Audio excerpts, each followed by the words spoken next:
Welcome to All Up in Your Business. I'm Jay Socol. I'm Natalie Ruiz. All right, great. We finally have a decent episode this time, Nat. Is this because of the set or? People can't see the set unless they're watching it on YouTube. Okay. They're listening. Okay. But we do, for those who are not watching this on YouTube, they're just listening, we do. We have a brand new set. It is interesting. It's colorful. Mm-hmm. You and I are standing at a little desk, and we've got a city logo behind us. And sure. This is kind of the trial run. What could go wrong? What could go wrong? Let's find out. So everybody loves new restaurant and retail announcements, and we like to talk about those things. But there's far more to your world than that. And in fact, retail recruitment may not even be near the top of your to-do list. So I thought maybe we would do a little economic development 101. Okay. If that's all right? Sure. So we can explain what you guys do or what you don't do in our economic development department and who's responsible for what. So maybe we start with when you were brought on board to run the economic development function for the city. Mm-hmm. What were you charged to do, and how did you guys even approach that?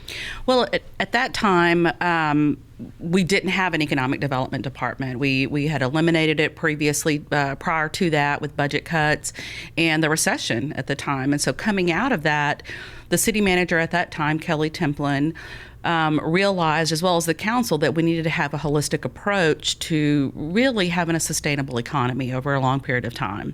That we needed to take a look at not just tax revenue, but also, building jobs into our community and making it more sustainable overall. And that was the initial charge. Come in, let's take a look at what we're doing. Let's put together an updated plan. And there was a plan in place at the time that was heavily focused on biotechnologies at that time. Right. But the recession had occurred right after that, and so we really needed to be a little more nimble when it came to industry recruitment and really stabilizing the economy. So how did you even know what good looked like? Who or what did you model your operation after? So I give Kelly a hard time about this. He worked in Auburn, Alabama for years, and he kept talking about Auburn, and he drugged me up there pretty much kicking and screaming to figure out what it is that they were doing there. And it was very interesting. It was very telling at the time. We went up there, and they had multiple business parks. They had, at least in one of the business parks, there were 5 different nations represented. They had much more private industry than we had here in College Station. And you get there, and there's only a private airport. They don't even have, something that you could take a commercial flight out of like we do here at Easterwood. Okay. The highway system wasn't any more developed than ours. They had Auburn University, but we have one of the best engineering schools in the country. Why is it that Auburn were able to land all these different companies from all these different nations, high-paying jobs, state-of-the-art technology, and we weren't here in College Station? And so there were several things that we learned on that trip to Auburn, was really looking at, there were a lot of similarities. It's a twin city. Auburn, Opelika, just like Bryan and College Station. Mm-hmm. They're very competitive, just like we are here. They had Auburn, the university presence there as well.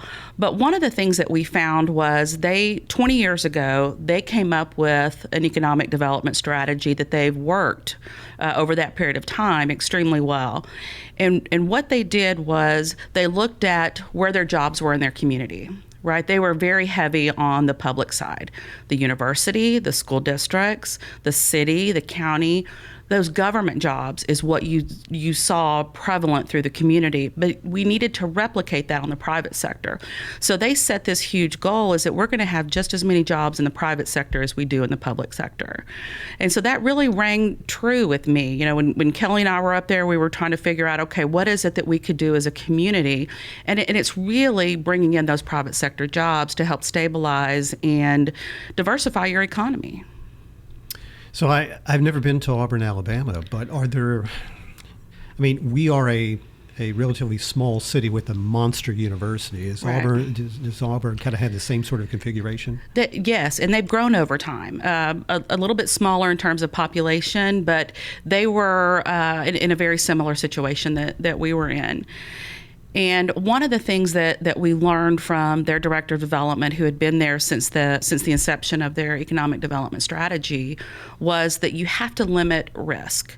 You really have, because you're competing with every other city, every other state out there for a business. Right. And the way that they set themselves apart was that they limited the amount of risk that a business would have to take when they come in.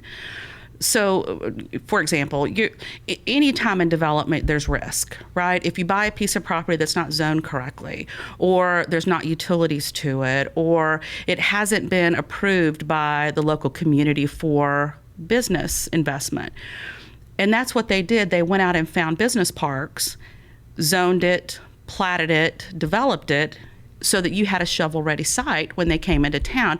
It limited the amount of time. It limited the unknowns in terms of utilities and infrastructure, but it also helped limit their risk when they're coming into a community. So we come back from that trip, and we're looking at what we have available for those landing spots and how we could really position those to entice someone to come here.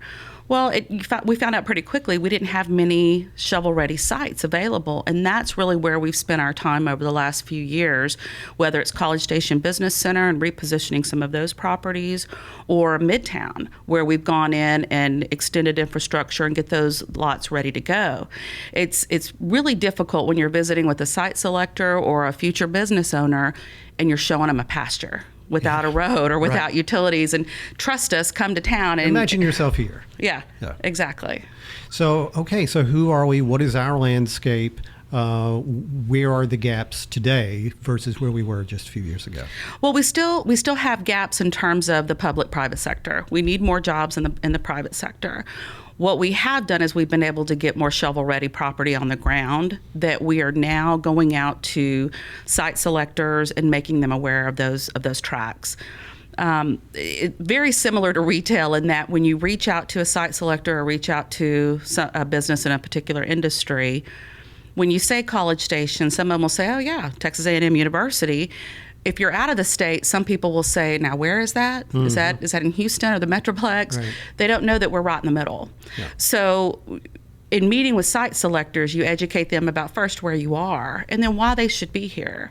And the number one thing that we hear from site selectors and business owners is, where's my workforce coming from? And in my mind, we've got so many students that are graduating here locally. Texas A&M, through the Rellis campus, through Blinn, that we have a available workforce. We just need to add in those other things like shovel-ready sites and attracting those students to stay here once they graduate. They don't all go away somewhere else. Exactly. Okay, so do you have any examples of some successes that you've had with these site selectors, targeting them the way you have been? We have a big push this fall. The site selector conferences are typically all over the United States, and it just so happens there's two here in the state of Texas this fall. So we attended one last week in the Dallas area, have one coming up in Houston in the fall, and then Chicago in October. We do have some success when it comes to the retail side of things. When it comes to the job recruitment, want to be very careful. We haven't closed this deal just yet, but we're extremely close on the new FedEx facility, FedEx ground, that's purchasing 7 acres out in the College Station Business Center. Mm-hmm. We worked with a site selector out of the Dallas area to find them the right location and to really pitch College Station as part of that. Now, they already had a facility here, but it was much smaller, and they're looking at tripling the size of that. Who are these site selectors? I don't really have an idea of what kind of people are site selectors or who they're even representing. It varies tremendously, even from the industry side and the retail side, just depending on who those clients are. So from the industry side, you've got some huge companies that do this all over the United States or maybe even internationally.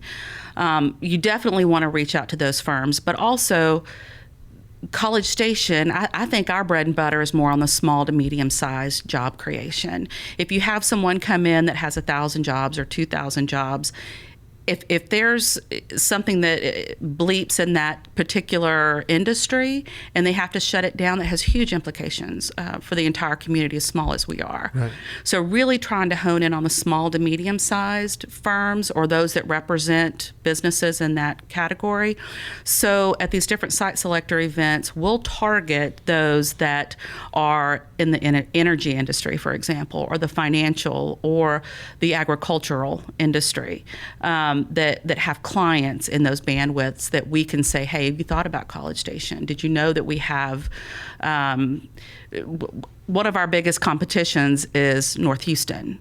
And so what we've tried to do is really position ourselves as, do you really want to sit in traffic in Houston, or could you be here in College Station and get to work in 10, 15 minutes? Sure.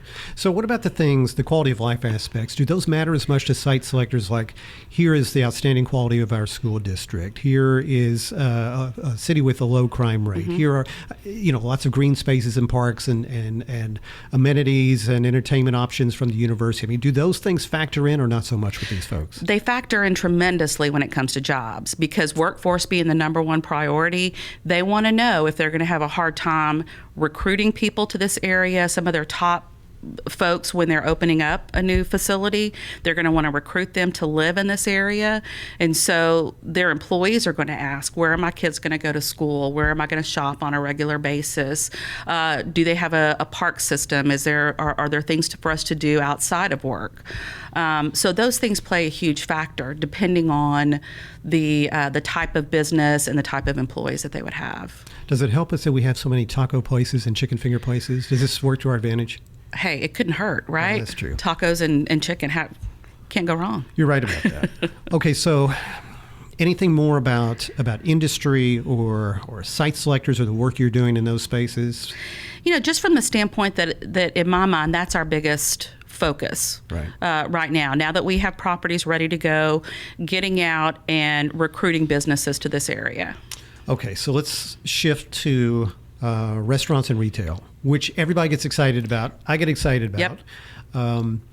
What is the city's role and what is not the city's role? Because you and I hear a lot about, why did you bring this, or why don't you bring that? Fair or unfair? No, it's very fair. I think a lot of folks, at least in my conversations with folks in the community or even friends and family, they're like, hey, why don't you guys build a Waffle House? Or why is it that you guys keep building more multifamily? Or why are you building this? Well, I think some folks realize it, but some don't, that the city doesn't build those. Right. What we do as a community, you have zoning in place that's in accordance with your comprehensive plan that says this is where our land uses will be located for commercial and residential and parks. And from that, you go out and you work with those property owners to bring someone into town. So Waffle House, we've reached out to them multiple times, but you've got to, once there's an interest in the community, the first thing they're going to want to know is, okay, who are my clients going to be? Who's going to be at my restaurant?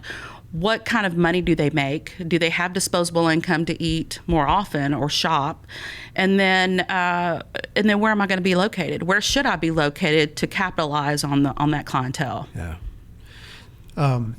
But sometimes you do step in. Sometimes you help to facilitate a certain business or a location to be marketed. Or what is your role on those locations? We do now.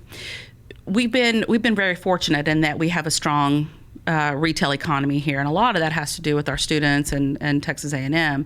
But when a building goes dark, the Gander Mountain example, I think we've used that a couple of times. Right. With that, when we knew that they were going to move out of that building and it was going to go up for sale, we started reaching out to folks right away that have you thought of College Station? We have a great location, here for you. Typically, we'll go through our demographic information and those retailers that are expanding in Texas and that are growing and that fit that profile for a building of that size. And we did, but we didn't get the results that we wanted. So we continued working and ended up with a larger, I just lost the name, not Home Goods, At home. At home. We ended up with At Home. They ended up adding on to the building and modifying their parking lot, but we were able to work with them on that. So just being a little more aggressive and putting those opportunities in front of retailers, site selectors, and then working with our retail consultant on those and trying to sell those as opposed to sitting back and waiting for someone to find us. Is there a certain property like that you're actively trying to get some interest in? Anything you can talk about? We have several of them. So Sears at Post Oak Mall, right. That's something that a lot of folks don't realize, that Sears actually owns that dirt. They own the building, they own the parking area. It's not a lease. Is that the same case for JCPenney and Macy's and it is. so forth? All of the big boxes that are there, Dillard's, they all own their own dirt, and then their parking lot is part of that. So CBL that runs the mall primarily just owns the center and then some of the smaller spaces as part of that. Okay. So when you're looking at a sale, the first thought is, well, why doesn't the mall buy that? And they could if they could make the numbers work, depending on what they're asking for it, what kind of tenants are looking. So what we've done is worked with retailers that have been looking in our community for a while that are looking for the right place. Folks that are also expanding in Texas. And so we've put that Sears building in front of quite a few retailers. There's not one that would take down all of it because it's just so big. Right. So we've looked at carving it up. Is there a way that we could get maybe 2 or 3 retailers interested that could go in and then have a developer buy it or CBL buy it and carve it up? It's just not an easy, there's not a silver bullet. We haven't found that just yet. But is CBL out there making some of those contacts as well? And is Sears out there making some of those pitches as well? I mean, what kind of coordination? Who's doing what? I mean, because that just seems very complicated. It does. And we work with CBL very closely. Paul Loy is the local manager of the mall. We worked with the regional folks out of Dallas and then the home office in Tennessee. We work with them on a regular basis. Now, Sears, with all the financial issues that they've had, it seems like every person that we've talked to on that property is now gone, is no longer with the company. And so trying to work with the local folks, then also work with some of your national tenants, it's very complicated. Yeah. Any other spot that you're actively working? It seems like you were maybe trying to shop around the old Memphis location. Was that an example? We have. As soon as Memphis announced that they were closing, we reached out to them and their broker, Clint Oldham over at Oldham Goodwin, and said, hey, get us the specifics on that building and what it is that you guys are looking for, and we'll start putting it in front of folks. And so we did. There's been several users that are not in this market quite yet that are expanding in the Houston area that have shown interest in College Station, and so we've shopped that around. I'm hoping that doesn't stay vacant for very long. All right. Anything else from an economic development 101 standpoint, based on questions you get or calls or emails or just confusion that typically happens? I think it's just more of just understanding that it's a free market, and we're trying to do what we can to influence it. But at the end of the day, there's someone else that's investing their money. Like I get questions all the time. Why don't we have a Nordstrom's here? Why don't we have a mall like the Woodlands Mall? Well, the Woodlands Mall is on I-45. So there's from a retailer standpoint, they're going to look at the number of trips that are happening on 45, and that's where they're going to want to locate. We can't replicate that on Highway 6. Right. We just don't have it. So it hasn't precluded us from going after those big retailers or those big users. We just have a hard time getting their attention and showing that they could do some of the same numbers here. Okay. So did we do all right? Did we cover everything? I don't know. I feel like I talked way too much, but I always do. It's true, you do. Okay, so with that is all for this edition. And we thank everybody who decided to listen or to watch, or for the others who actually read the transcript and they don't listen or watch. Yes. We actually have a bunch of those, which is really interesting to me. Thank you again for doing that. If you have any questions or comments for us, go ahead and email me. Don't bother Natalie. Email me. I'll take those. Socol, that's JSOCOL at CSTX.gov. And remember, you can subscribe, rate, and review us. We are on Apple Podcasts, Google Play, Spotify, Stitcher, Podbean, and YouTube, all places that scare Natalie to death. Thank you. So All Up in Your Business is brought to you by the City of College Station and our Department of Economic Development. Learn more about locating your business or your company, especially if you're Dunkin' Donuts, in College Station by visiting grow.cstx.gov. Thank you.